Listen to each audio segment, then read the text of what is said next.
کی جانب سے chairman P T I Imran Khan کا قوم کے نام اہم ترین پیغام۔ زمان پار کل دوپہر سے مقبوضہ کشمیر لگ رہا تھا۔ پولیس نے کارکنان پر جس طرح تشدد کیا، مثال نہیں ملتی۔ کیا وجہ ہے کہ تھوڑے سے کارکنوں پر ایسا حملہ کیا گیا؟ آنسو گیس اور واٹر کینن کا استعمال کیا گیا، ایسا بیان سامنے آیا ہے۔ Chairman P T I Imran Khan کا قوم کے نام ایک اہم ترین پیغام جاری کیا گیا ہے۔ عمران خان صاحب کی جانب سے میری ضمانت 18 مارچ تک تھی، ان کو پتا تھا کہ میں اسلام آباد کچہری کیوں نہیں جا رہا، مجھ پر 2 مرتبہ دہشت گردی کے حملے ہو چکے ہیں، سیکیورٹی خدشات کے باعث کچہری میں حاضر نہیں ہوا، ایسا کہنا ہے عمران خان کا۔ Chairman P T I Imran Khan کا قوم کے نام اہم ترین پیغام۔ زمان پار کل دوپہر سے مقبوضہ کشمیر لگ رہا تھا۔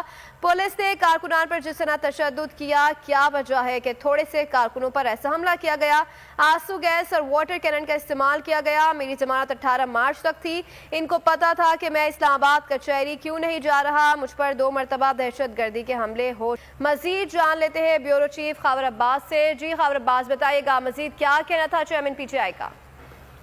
جی بالکل، چیئرمین پاکستان تحریک انصاف عمران خان نے رات سے اس وقت ایک اہم پیغام جاری کیا ہے، جس میں ان کا یہ کہنا تھا کہ میں نے کوئی ایسا جرم نہیں کیا، کوئی ایسی سزا نہیں کی، مگر جو معاہدہ ہوا تھا اس معاہدے کے تحت مجھے جیل میں ڈالا جائے گا اور تحریک انصاف کو گرانے کی ہر ممکنہ کوشش کی جائے گی۔ کل سے ان کا کہنا تھا کہ ایسا لگ رہا تھا جیسے زمان پارک ایک مقبوضہ کشمیر کا منظر پیش کر رہا ہو، اور یہاں پر جو ہے ہمارے تھوڑے لوگوں پر، چند افراد پر بڑا شدید حملہ کیا گیا، آنسو گیس کا استعمال کیا گیا، واٹر کینن استعمال کیے گئے، اور جو ہے وہ کارکنان کو بری طرح تشدد کا نشانہ بنایا گیا، ایسا تشدد کہ جس کی مثال نہیں بنتی۔ ان کا یہ کہنا تھا کہ ایک دفعہ پھر ان کی جانب سے بھرپور تیاری کر لی گئی ہے اور یہ دوبارہ سے حملہ آور ہوں گے۔ میں اپنی پوری قوم کو بتا دینا چاہتا ہوں کہ مجھے گرفتار کرنا اور جیل میں ڈالنا ان کا مقصد ہے، اس کے لیے کوئی ان کے پاس ایسا جواز موجود نہیں ہے۔ میں چاہتا تھا کہ کوئی بھی انتشار نہ پھیلے، اس لیے میں نے اپنے وکیل اشتیاق خان کے ذریعے شیورٹی بانڈ بھجوایا کہ 18 تاریخ کو